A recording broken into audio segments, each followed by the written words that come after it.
Welcome to the Patriot Hour for Sunday, April 22nd, 2018. We got some new Anon Q clearance updates.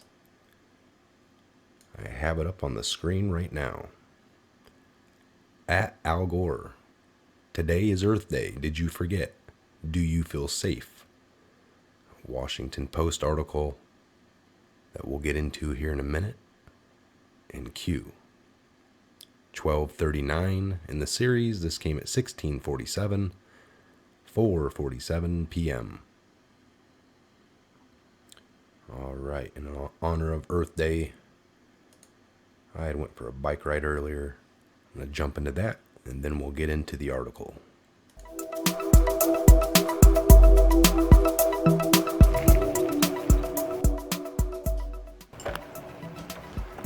All right. What a beautiful day out.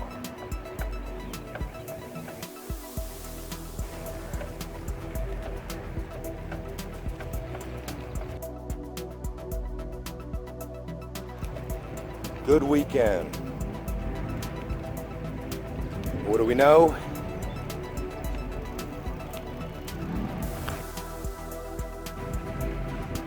Well, we know. We had Republican Devin Nunes for the intelligence community. Had some revelating stuff for us, some earth-shocking stuff about the FISA courts and the intelligence they used and where they got it from. Five Eyes brought up.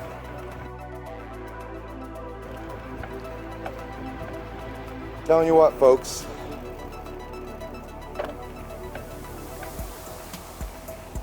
It's exactly what I've been saying.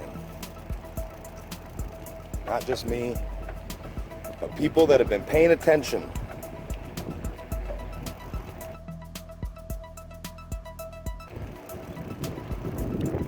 The reason Hillary never went down for her server,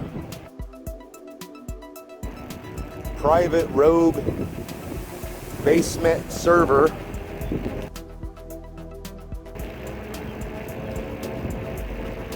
is because it involved Obama, all of his cabinet.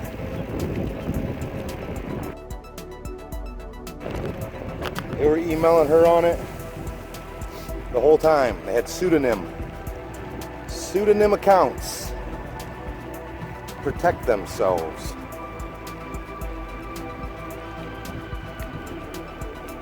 She would have got indicted. Good chance Obama and his whole cabinet would have. Whether or not they would have been found guilty, it's a whole nother story.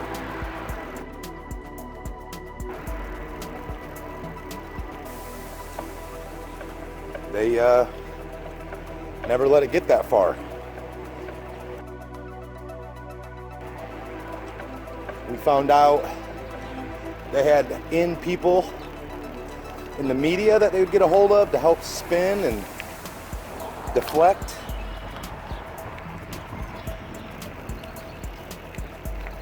Unbelievable. Unbelievable. But this is what we've known.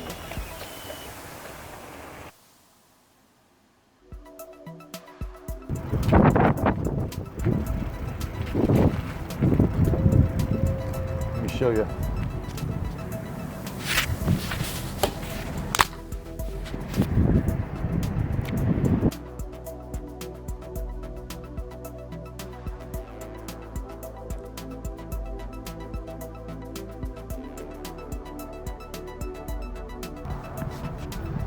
Q updates. We'll check once I get home.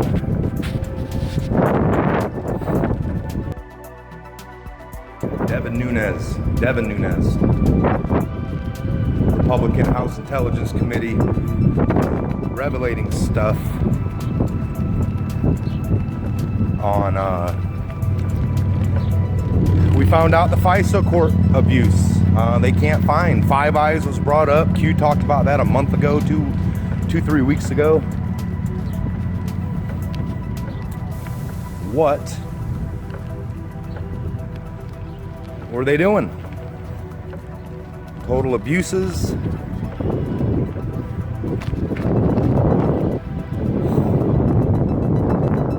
Now, they promised they'd never use this spy stuff just to target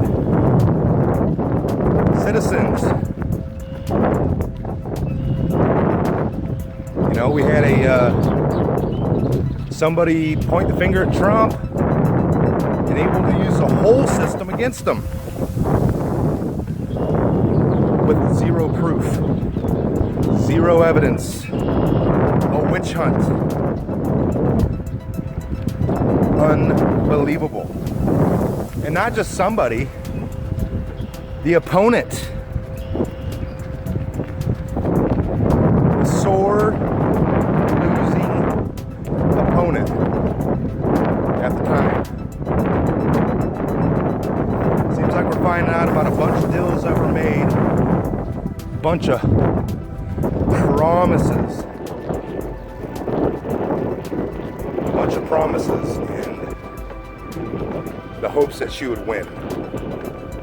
The favor would be repaid if I win. When I win.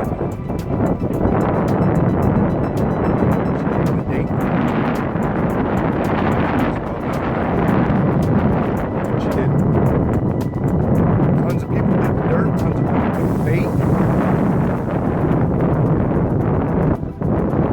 I believe Trump is a stable genius, along with these true patriots.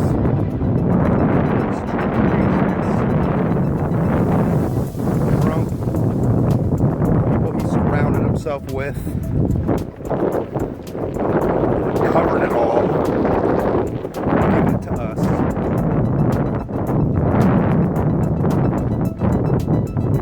Major booms. Great day, folks.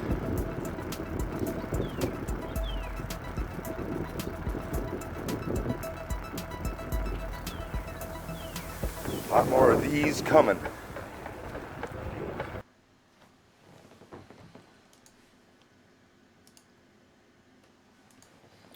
All right. All right. What a great weekend. What a great day. Excuse the wind, folks. I apologize. I edited a lot out. The bike ride was kind of long, but what a great day. Earth Day, right? Okay. Got my old mic back, so hopefully the volume level is fixed for everybody, because I wasn't hearing that issue for a while. That the volume was too low on the other mic, or I just didn't have it adjusted right. Okay, so back to the queue. We're going to go to this Washington Post article. So Al Gore has thrived as a green tech investor. Yeah, we know this. So former Vice President Al Gore speaks at a World Business Forum in New York in 2010. This photo here. It's a little bigger. Okay. Before a rapt audience, Al Gore flashed slides on a giant screen bearing the logos of 11 clean energy companies he predicted could help slow climate change. We can't wait. We have a planetary emergency. The former vice president told industry leaders and scientists at the 2008 conference. Here are just a few of the investments that I personally think make sense. Today, several of those clean tech firms are thriving, including a solar energy startup and a Spanish utility company that has dotted rural America with hundreds of wind turbines.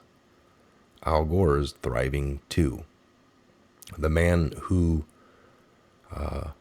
was within sight of presidency 12 years ago, has transformed himself, becoming perhaps the world's most renowned crusader on climate change and a highly successful green tech investor. Just before leaving public office in 2001, Gore reported assets of less than $2 million. Today, his wealth is estimated at $100 million. Gore charted this path by returning to his longtime passion, clean energy. He benefited from a powerful resume and a constellation of friends in the investment world and in Washington. And 4 years ago, his portfolio aligned smoothly with the agenda of an incoming administration and its plan to spend billions in stimulus funds on alternative energy. The recovering politician was pushing the right cause at the perfect time. 14 green tech firms in which Gore invested received or directly benefited from more than $2.5 million in loans, grants, and tax breaks. Part of President Obama's historic push to seed a U.S. renewable energy industry with public money. Over the course of his metamorphosis, Gore became an environmentalist hero with release of his award-winning film and book warning of carbon emissions dangerously overheating the planet. He founded an investment firm devoted in part to backing green-minded companies and later partnered with a leading venture capital firm to invest in clean energy startups. We have work to do. Gore recently extorted an audience while showing his trademark slideshow about melting polar ice caps and an urgent need to stop burning so much oil and gas. That declaration, his friends say, capture his obsession. He's unable to rest in his self-appointed mission to save the planet. Maybe there's someone as knowledgeable and passionate about climate change. Maybe there's someone as knowledgeable and passionate about climate change. I just haven't met that person, said Oren Kramer, a leading New York hedge fund manager, friend of Gore, and top Democratic campaign bundler. His schedule is intensely busy, and my sense is that he lives a life that profoundly reflects his values and passions. In building his new career, Gore's name has become ensnared in a broader criticism from Republicans who put him along political allies. They say the Obama administration has unjustly enriched with stimulus and clean energy funding. In last week's presidential debate, Romney criticized the $90 billion that went to promote green energy, saying a number of businesses owned by Obama campaign contributors were winners. Gore declined to be interviewed, but spokesman Becky McManus said he had not asked the administration for support for any companies in which he had invested. For almost 40 years, he has constantly advocated for rapid deployment of renewable energy and other sustainable technology, she said. His investments are consistent with his beliefs. White House officials have rejected charges of favoritism. These merit-based decisions made by professionals with the relevant policy expertise, White House spokesman Eric Schultz said. One of the rare times Gore addressed the questions at a congressional hearing in 2009. One of the rare times that he would talk about it. Republicans had suggested that Obama's agenda appeared destined to help him become the nation's first carbon billionaire. Gore bristled when Republican or Representative Marsha Blackburn, Republican out of Tennessee, asked if he stood to profit from his investments and political connections. I believe that the transition to green economy is good for our economy and good for all of us, and I haven't invested in it, he said. And Congresswoman, if you believe that the reason I have been working on the issue for 30 years is because of greed, you don't know me. So Gore 2.0. Gore, 63, divides most of his time now between his home in Nashville and St. Regis Tower apartment in San Francisco, where he can visit his West Coast investment partnership and see his new girlfriend, an environmental activist. He and his wife of 40 years, Tipper, separated 2 years ago. She lives in an $8.9 million mansion they bought in 2010 outside of Santa Barbara. His schedule includes international travel as well, often delivering speeches for fees that have reached as high as $175,000 per speech. It is a huge shift from a decade ago when Gore was considered a Washington lifer. The Tennessean was largely raised in the nation's capital as a son of a U.S. senator. His father had hoped Albert Arnold Gore, Jr., went on to serve in the office for 24 years, 16 years in Congress, and 8 as vice president under Bill Clinton. His loss to George W. Bush in 2000 was personally devastating, and Gore went into a kind of mourning, friends say. The way he coped with the 2000 disaster was to throw himself into this new work, said Elaine Kamrick, a former Clinton aide and a friend of Gore, who was chief policy advisor on his 2000 campaign. He just didn't lick his wounds and go away. Gore eventually turned the painful experience into a punchline. He didn't miss a beat when a conference organizer in 2008 confessed it hurts to think of environmental agenda that could have been if only Gore had won. You have no idea, he said in a deep, barren tone of mock grief. You have no idea. By then, Gore had won a Nobel Prize, an Oscar for his 2006 book and movie, An Inconvenient Truth. Supporters had begun hailing him as the single most effective spokesperson on the threat of climate change. With his prize winnings, Gore created an Alliance for Climate Protection, an advocacy group that runs ads warning of looming climate change. In the process, he gained high-placed admirers and business associates in Silicon Valley. Gore entered the investment world full-time by co-founding Generation Investment Management, a London-based investment firm. He was the type of high-profile partner thought out by Goldman Sachs. Executive David Blood, who had headed Goldman's $325 billion asset management division and was looking to start a new firm. The pair launched GIM in 2004 to back companies focused on sustainability, including clean energy, water scarcity, and poverty. GIM also invested in established companies such as Colgate, Palmolive, and John Deere, as well as medical technology, internet, and other businesses. Within 3 years, the firm was managing $1 billion. Gore also found himself to be sought-after star among elite Silicon investors. In late 2007, he became a senior investment partner at one of the world's most successful venture capital firms, Kleiner Perkins.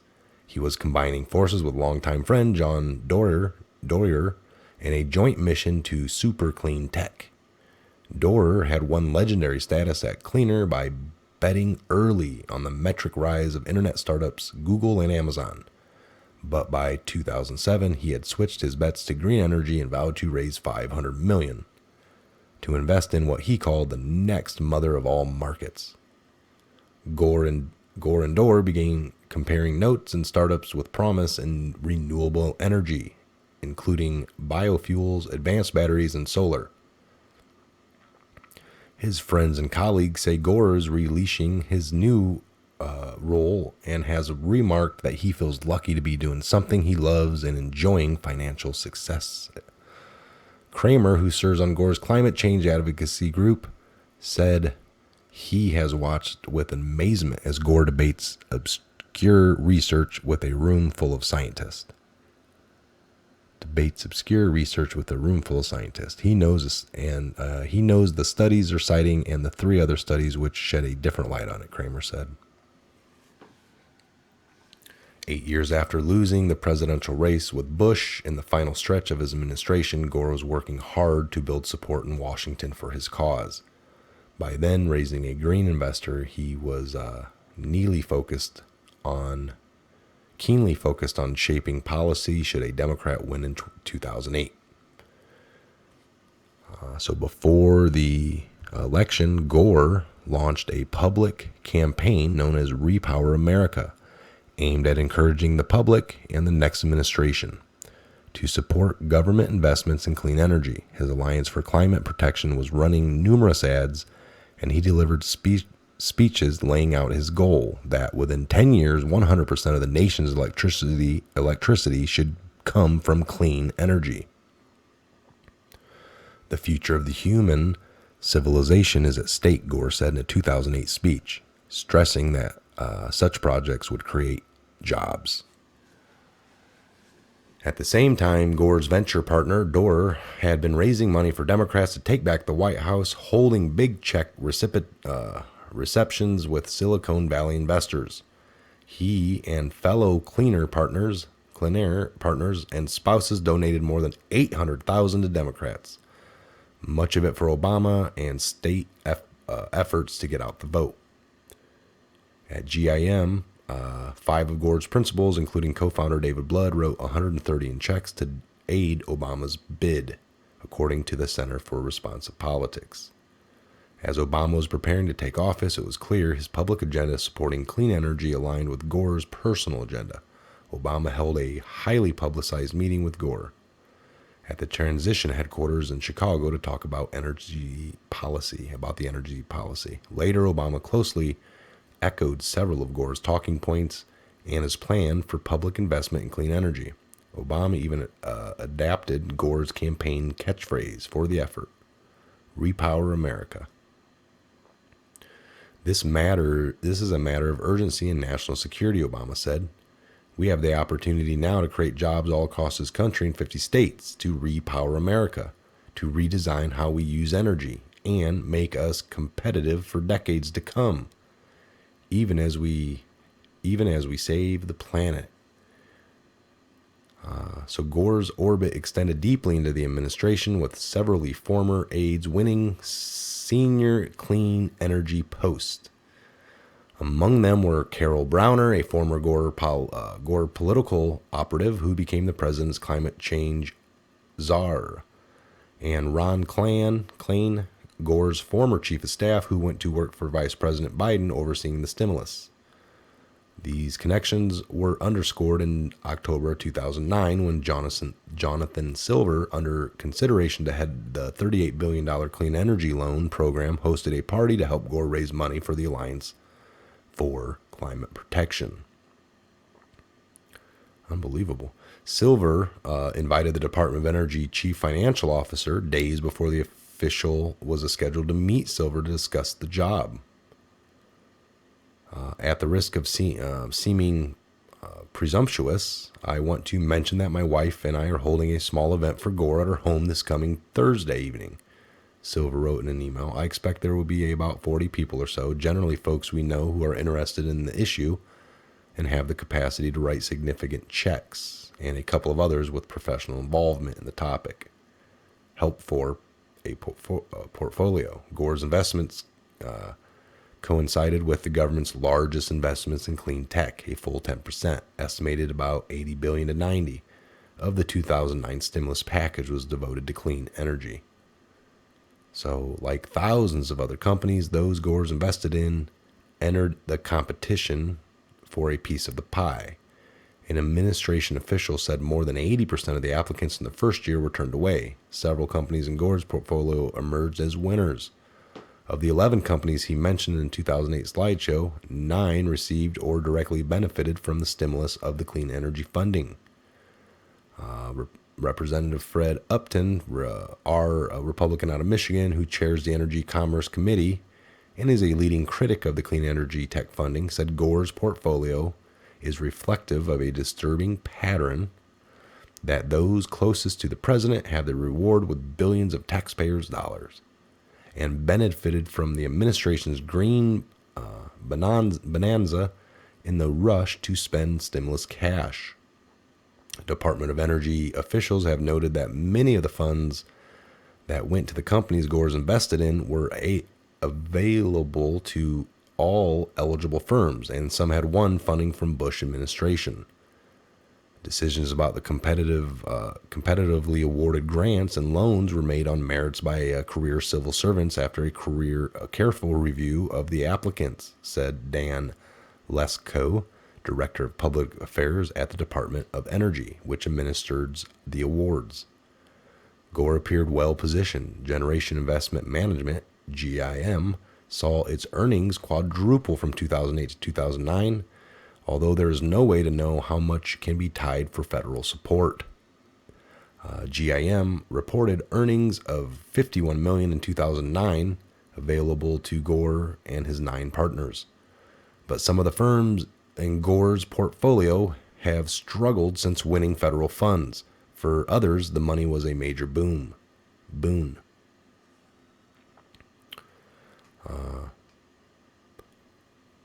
Iberdrola Renewables, a wind subsidiary largely owned by the Spanish electricity giant Iberdrola, received $1.5 billion for 20 wind farms it built across the United States. The company benefited from a program that had been reshaped by the Obama transition team to award cash grants to defray construction costs for renewable energy plants.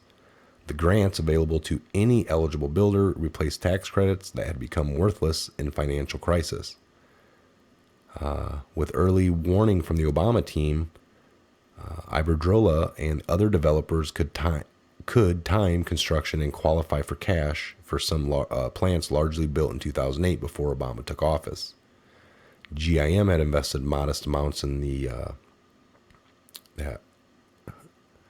Iberdrola Renewables. Wow. In early 2008, I don't know where they come up with this crap.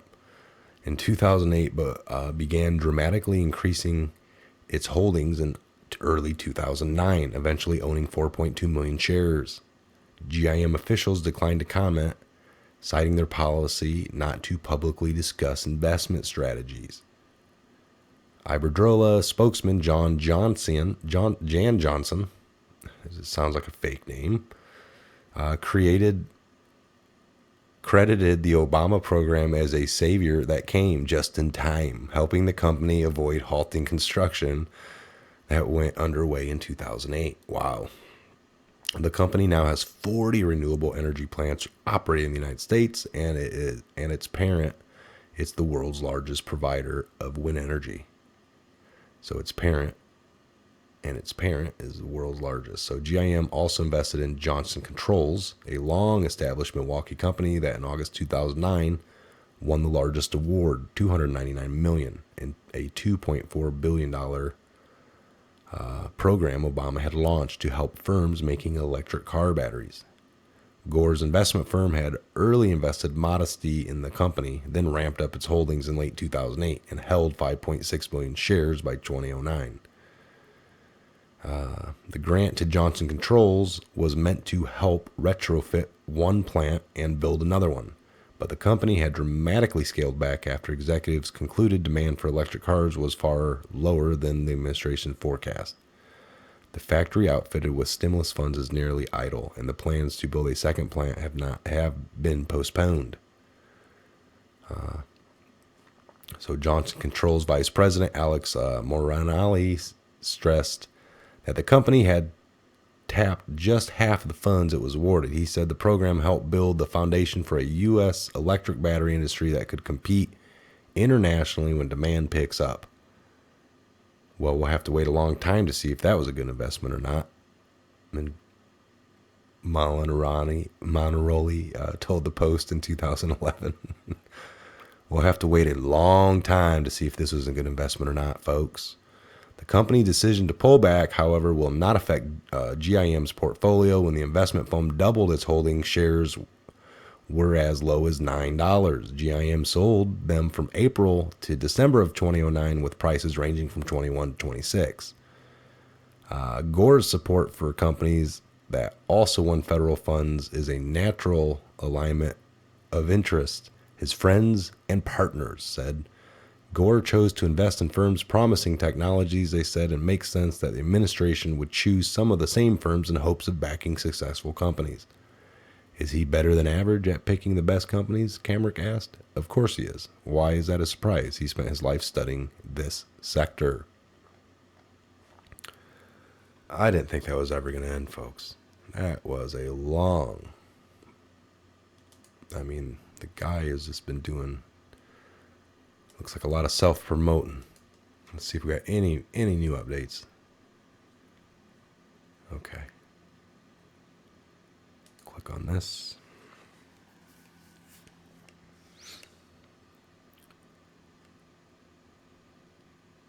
All right.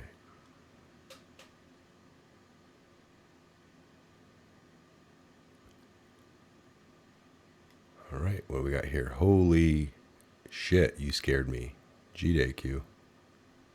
Moab. End of witch hunt. Is that the mother of all bomb? Or mother of all booms? I think mother of all booms this week. All witches found. Just another criminal enterprise. Thank you, Q, and all Anons and Patriots. Prayer is so powerful. Use it and call out to God. For the eyes of the Lord are on the righteous, and his ears are open to their prayer. But the face of the Lord is against those who do evil. Peter 3:12. Oh no. Yeah. RICO charges forthcoming. Al Gore. Home burns 34 times more electricity than the average U.S. household. Al Gore's home burns 34 more times electricity than the average U.S. household. Al Gore's next. The whole global warming thing was BS. Just another slush fund. I would first fight him.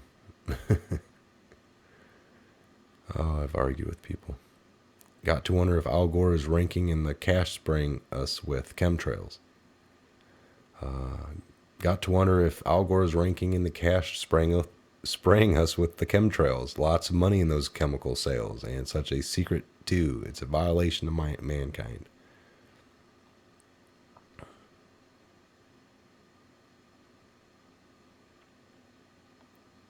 All right, I'll read a couple more here.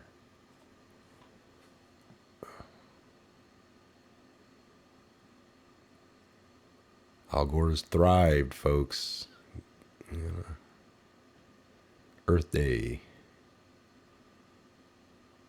So, man-made climate change was BS, created to funnel dirty money, create trade agreements to screw over nations. This stuff fed to us by the people with mansions who fly private jets. Gore possibly took the role as compensation for losing a suspicious election. Bush got in and sold us down the river on an unending war on terror, hyped it with fake info and propaganda. He's quiet because he's scared, I'm assuming. What's in Antarctica? HRC unedited video release win. Okay. One more update here.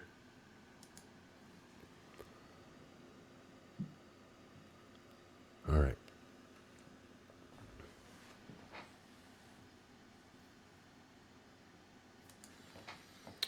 Okay, so there you have it, folks. That's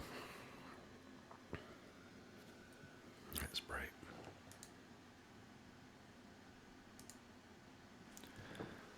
All right, folks.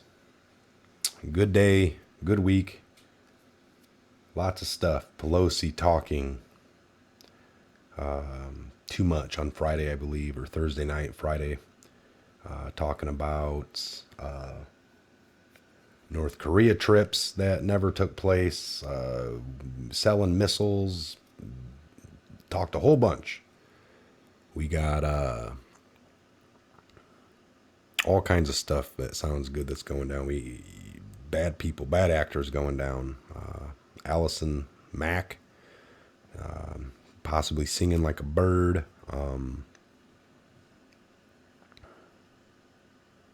We now know they had no intel on Trump or Russia collusion. They just did it based on a few things that they had, but no intel.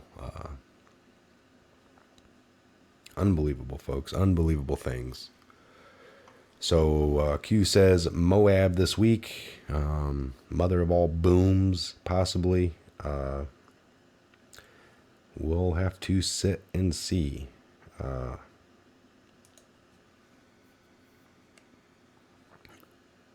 What else can come, because it's been getting good. So I expect something. Trump.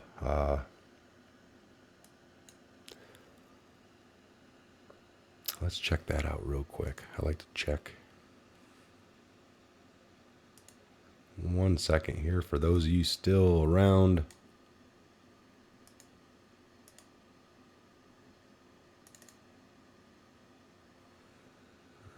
Right.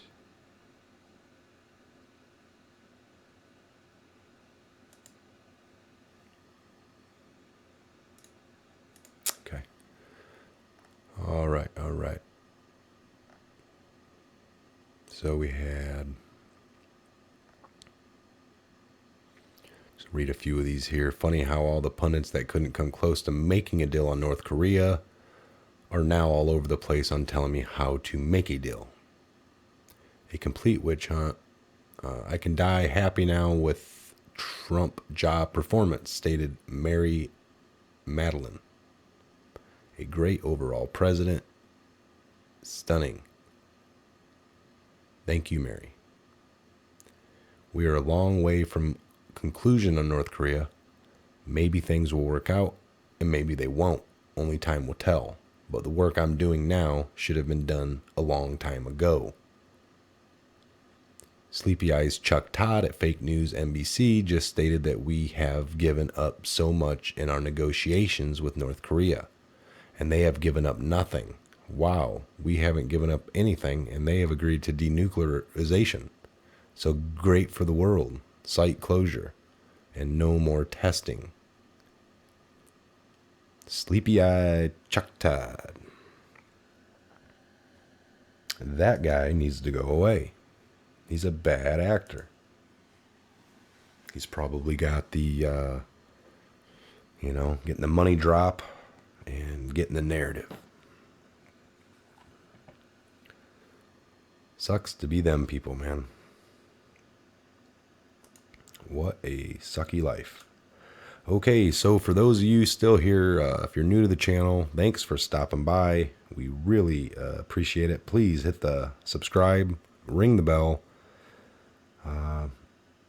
We are all about promoting freedom, liberty, truth, and just in general, holding those accountable that are sworn, took the oath, and just evil, bad actors.